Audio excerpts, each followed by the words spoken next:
There's something about the Sony Xperia phones that just keeps drawing me back in, even after an extended layoff from the brand. There's when I see this in a store or I see pictures of it online that there's a new Sony Xperia phone, it makes me want to have it. There's something about this look, this candy bar shape, even with the huge bezels. I just really like the design of this phone, and I know a lot of you out there are the same way. There's hardcore Sony fans out there, but just for the same reasons I left the brand as my daily driver. I was a hardcore Sony guy. I used multiple Sony phones every single year. That was my go-to brand. The last couple years, they just haven't really satisfied my need for an everyday phone. Other brands have stepped in and filled the void. The Huawei, HTC this year. There's a lot of great phones out there, and Sony just hasn't hit the right notes for me. Can this year be the year they reclaim their former glory?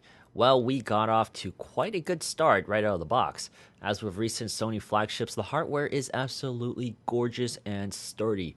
Built with a slab of aluminium, it fits great in your hands, as if the sides were curved off just to fit into your grasp. It's also not too heavy and slides in and out of your pockets easily. This size and shape really is user-friendly. After unboxing it, the XZ1 ran a to-be-expected clean version of Android Oreo.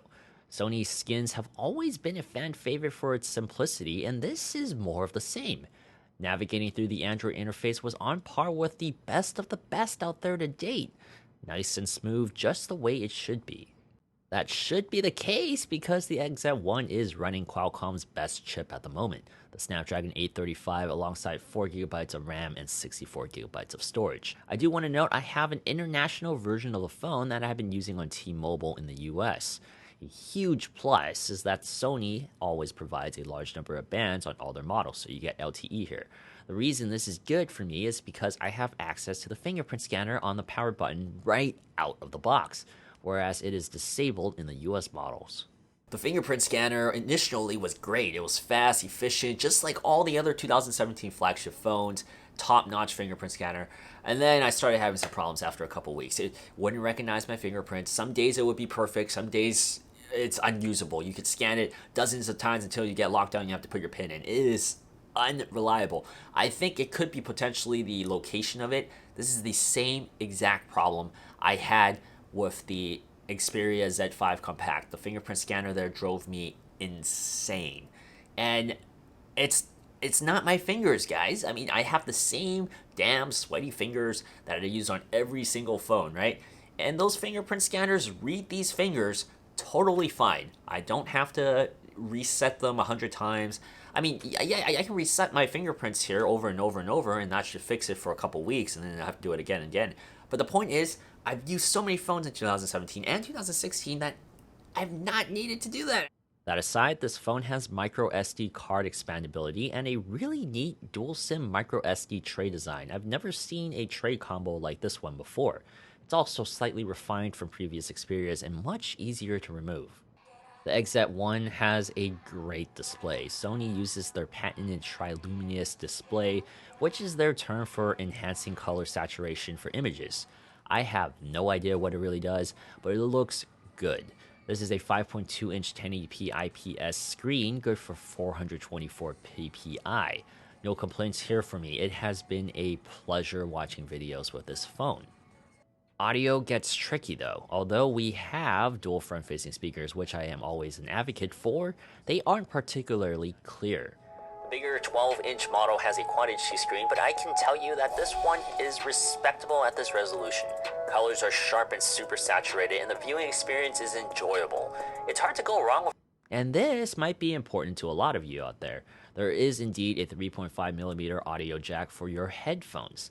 This is a dying trend in phones I've reviewed in 2017. Sony has always done in-headphone audio well, and this year is a continuation of that excellence. Then on the battery side, Sony has always been hit or miss with these. They refuse to put a battery bigger than the minimum they need for some reason. For this phone, we have a 2700 mAh battery. That is really small for this sized phone. I really think every 1080p phone should have at least a 3000 mAh one. But aside from one or two weird anomalies, I got good enough life from this phone. On average, I got about 3.5 hours of screen on time, with the phone lasting about 14 hours on a day. That's pretty average. With the same exact usage, however, for some reason, a few days sprinkled in, the XZ1 would only last through 1 hour of screen on time with about only 12-ish hours. Weird. Every year, we as Xperia followers get overly hyped about the camera, and every year we get let down.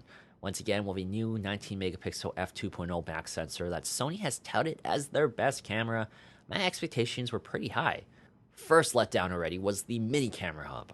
I don't like camera humps. They are easily scratchable, and while this one isn't as bad as other phones, the fact that it is growing out more and more than previous Xperias, not a trend I like.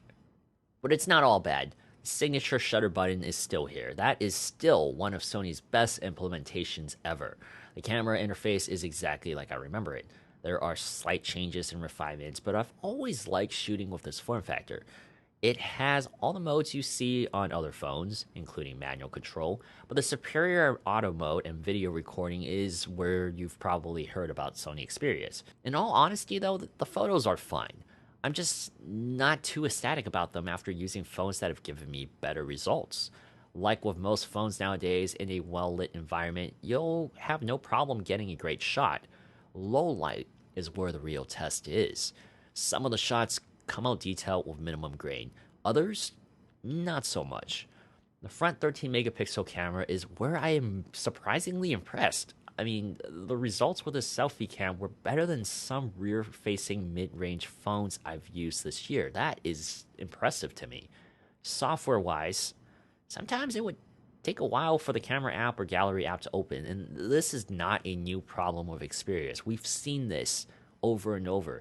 It was disheartening to see it return on the XZ1. Now, this was a deal breaker for me in previous generations. Another thing that is driving me insane that I cannot grasp why it's doing that is apps are crashing. Apps are crashing everywhere. And once again, I'm using the same suite of apps I used to test the HTC U11, same suite of apps I used to test the Galaxy S8, all those phones that I use from high-end to low-end to mid-end, I use the same suite of apps. I'm having problems here. I haven't had apps crash like this, period. I don't know if it's Sony or if it's Android Oreo. This is my first Android Oreo device, so it could be Oreo, but overall, out of the box, this is giving me some problems. It was fine the first couple of days. First week was pretty good. Week 2, going into week 3, it just started crapping out like crazy. So I'm getting really bad flashbacks to 2014 with the, what is it, 2015 with the Xperia Z5 Compact. I mean, it's weird. Sony is just mind-boggling right now because it's a great looking phone, great feeling phone. It feels premium, but there's always little things here that just pile up with this device, and I want to recommend it to people, but at the same time, it's a premium price. If this was like a couple $100 lower, I would be like, okay, you can live with these little things, but performance issues, fingerprint scanner not living up to the hype, and the camera just not as great as, you know, other phones out there right now in this flagship level, it just builds up. It's just not something that I would recommend.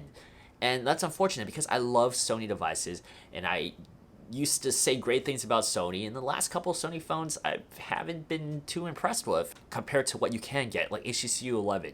Straight up great performance, straight through, great experience, no issues. I'm getting through problems on a flagship phone. I don't want those problems. I don't think we should have these problems. You're paying so much money for it. You know, you want what the iPhone is known for, which is you take it out of the box and it works perfectly right out of the box, especially for a brand new damn phone. I don't want to go through quick fixes, trying to fix a fingerprint scanner, trying to fix this. If you're buying it in the US, you got to flash the European software on it so you can use your fingerprint scanner enabled. I mean, it's just little things like that that makes Sony such a difficult brand for me to recommend. So, unfortunately, I can't recommend this phone to you guys right now. Hopefully, you know, these are all software things that they can fix. But, you know, right now, I just cannot recommend the Sony Xperia XZ1. And that's disappointing. That's really disappointing. I'm a huge Sony fan, and I always will be. I love Sony phones, but they've been letting me down. Once again, my name is Alex with Hypnotech. Thank you guys so much for watching. Let me know what you guys think of the Sony Xperia XZ1 or Sony in general. Has your perception changed from them when other companies are getting better? Let me know in the comments below, and I'll see you guys in the next video. If you like this video, be sure to like, comment, and subscribe. Also, hit the bell button below so that you don't miss a single video in the future. I'll see you guys next time. Bye!